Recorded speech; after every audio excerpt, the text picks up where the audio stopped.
आरंभ करने जा रहे हैं। शुभ आरंभ यहाँ पर होने वाला है। जैसे कि आप सभी को पता है, ये जो खूबसूरत सा इंटरनेशनल साइंस फेस्टिवल है, जो कि आज से शुरू होकर नेक्स्ट 4 डेज़ तक यहाँ पर है। और इसका लक्ष्य ये है कि हम सभी जैसे कि आज के दिनों में टेक्नोलॉजी इनोवेशंस का बहुत ही ज़्यादा महत्व है, तो इस महत्व है और जितने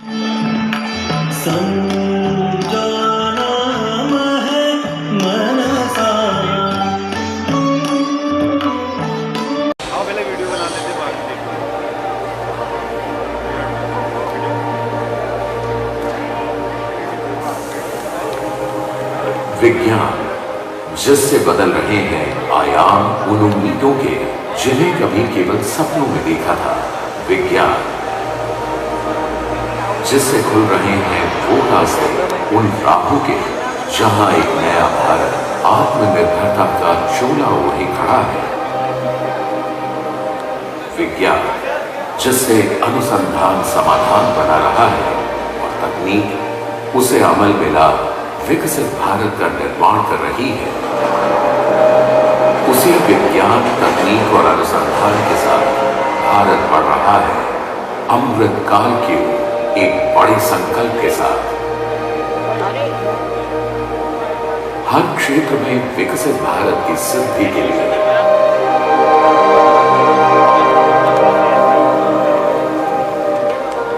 भारत आज समावेशी विकास, सतत प्रयास और तकनीक व अनुसंधान से विश्व रैंकिंग में प्रौद्योगिकी में निवेश के लिए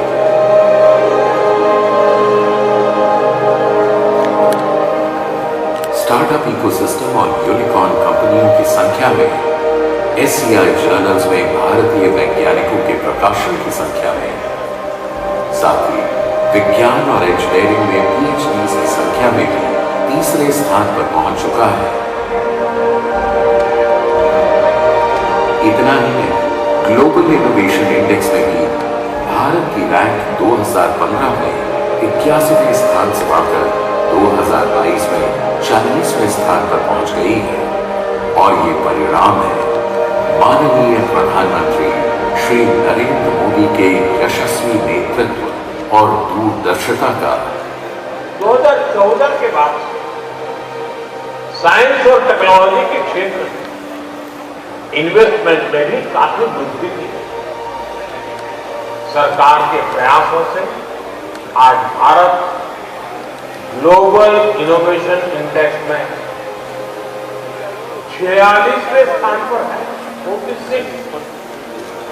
जबकि 2015 में भारत 81 नंबर पर था, 81। इतने कम समय में हम 81 से 46 तक आए हैं। आज की युवा पीढ़ी के डीएनए में ही साइंस, टेक्नोलॉजी और इनोवेशन, उसके प्रति रुझान है। वो बहुत तेजी से टेक्नोलॉजी को एडप्ट करता है। हमें इस युवा पीढ़ी को पूरी शक्ति से सपोर्ट करना है। साथियों, भारत का रिसर्च और इनोवेशन इकोसिस्टम दुनिया में श्रेष्ठ हो, अमृत काल में हमें इसके लिए पूरी ईमानदारी के साथ जुटना है। PSLV C-37 द्वारा एक साथ अंतरिक्ष में 104 सैटेलाइट्स को सफलतापूर्वक पहुंचाना हो, या डीप ओशन मिशन के अंतर्गत भारत की अर्थव्यवस्था को समुद्र के रिसोर्सेज से बढ़ावा देना, डिजिटल भारत के अंतर्गत हर जन सुविधा को एक टच के माध्यम से पहुंचाना हो, या ऊर्जा के क्षेत्र में कई ऐसे सतत बदलाव लाना जिनसे आने वाले समय में ऊर्जा सुरक्षा और भी मजबूत होगी और पर्यावरण पर पड़ता बोझ भी कम होगा। सेमीकंडक्टर मिशन द्वारा इंफॉर्मेशन टेक्नोलॉजी के क्षेत्र में भारत को आत्मनिर्भर बनाना हो, या अनुसंधान पर आधारित नए इनोवेटिव आइडियाज को सपोर्ट कर स्टार्टअप्स को बढ़ने का मौका देना, या भारत को विश्व की सबसे बड़ी लोकतांत्रिक शक्ति बनाते चुनाव आयोग के लिए 20 लाख से अधिक उपकरणों का वितरण करना, सस्टेनेबल डेवलपमेंट गोल्स में भारत की भूमिका को सुदृढ़ करते हुए सतत प्रयासों के तहत वेस्ट से वेल्थ का निर्माण करना हो या विश्व के 90 से अधिक देशों को कोविड महामारी के दौरान भारत में बनी वैक्सीन और कई और दवाइयों का समर्थन देना हो, सदी के सबसे मुश्किल दौर में भी भारत ने पथ प्रदर्शक बन न सिर्फ अपने देश बल्कि पूरी दुनिया का साथ दिया, उनका मार्गदर्शन किया। भारत को आज पूरी दुनिया तकनीक व प्रौद्योगिकी के क्षेत्र में सम्मान की नजर से देखती है।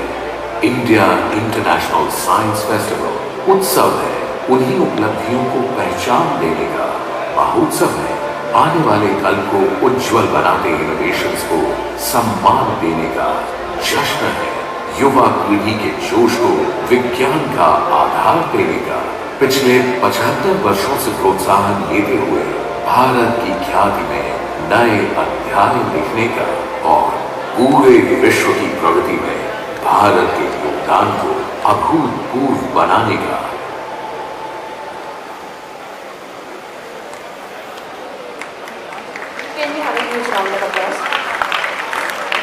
और मैं आवाज़ देना चाहूँगी अब डॉक्टर सुधांशु वर्दी जी को, एग्जीक्यूटिव डायरेक्टर आरसीडी, और डॉक्टर अनिल कोठारी जी को, director general MP council of science and technology, कि वो हमारे बीच में हमारे अतिथिगणों को मंच पर यहाँ पर लेकर आए। स्वागत करते हैं आप सभी की जोरदार तालियों के साथ माननीय मुख्यमंत्री जी मध्य प्रदेश शासन माननीय शिवराज सिंह जी चौहान जी का हम लोग जोरदार तालियों के साथ स्वागत करते हैं। Can we have a huge round of applause everybody.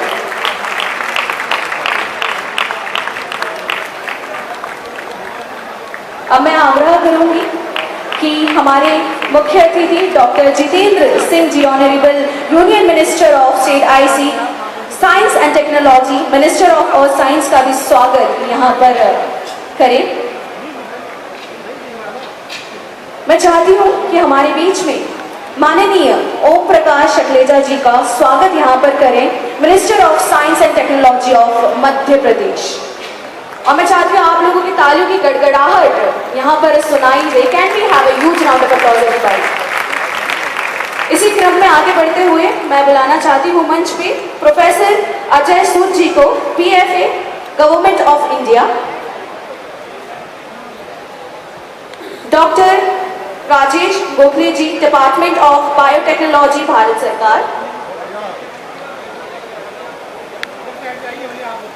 अब मैं आवाज देना चाहूंगी doctor M Ravichandran, secretary minister of earth science, doctor S Kalaiselvi, secretary of department of science and industrial research, India government, doctor Sudhir Bhadauria ji, secretary general, Vigyan Bharati, mister Nikunj Srivastava ji, secretary minister of science and technology, government of Madhya Pradesh. मैं चाहती हूँ आप सभी की जोरदार तालियों के साथ everybody put your hands together हम लोग स्वागत करें हमारे सारे सभी डिग्निटरीज का।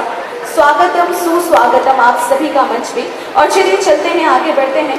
और जैसे कि हमारे भारतवर्ष में ये प्रथा है कि हम लोग किसी भी शुभ आरंभ, किसी भी शुभ कार्य का आरंभ हमारे देवताओं का नाम लेकर करते हैं। तो चलिए इसी परंपरा को हम लोग आगे बढ़ाते हैं, इसी रीति रिवाज को हम लोग आगे बढ़ाते हैं और चलते हैं दीप प्रज्वलन की ओर। तो मैं चाहती हूँ हमारे बीच में सभी मंच आसन पे जितने भी लोग यहाँ पर मौजूद हैं, हमारे अतिथिगण, प्लीज हम लोग चलते हैं विद लैम्प लाइटिंग। और इसी के साथ हम लोग वंदना करते हैं और कहते हैं अस्तु माँ सद्गमे तमसो माँ ज्योतिगमे। हम लोग ये वंदना करते हैं कि हमें हमेशा असत्य से सत्य की ओर और अंधकार से प्रकाश की ओर लेकर चले। स्वागत करें डॉक्टर सुधीर भदौरिया जी का, सेक्रेटरी जनरल, विज्ञान भारती।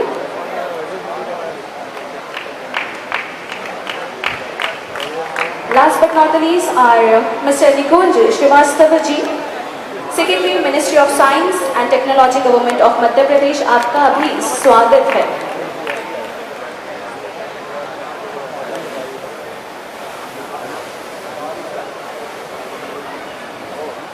धन्यवाद सर। और चलिए इसी के साथ आगे बढ़ते हैं। और now I would like to invite mister doctor Rajesh Gokhale ji for a welcome speech. तालियों की आवाज के साथ हम लोग स्वागत करेंगे। कुछ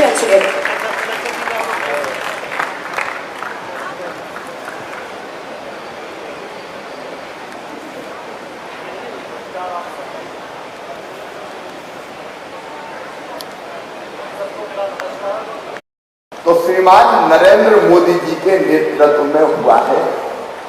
केवल 2 उदाहरण दे दूं।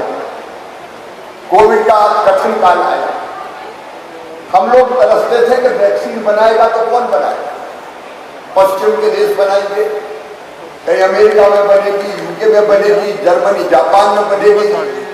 हम कभी कल्पना नहीं करते कि इतने जल्दी हमारे देश में किसी पैंडेमिक की, किसी महामारी की वैक्सीन बन जाएगी। पहले भी वैज्ञानिक थे, उनमें क्षमता थी, प्रतिभा थी, योग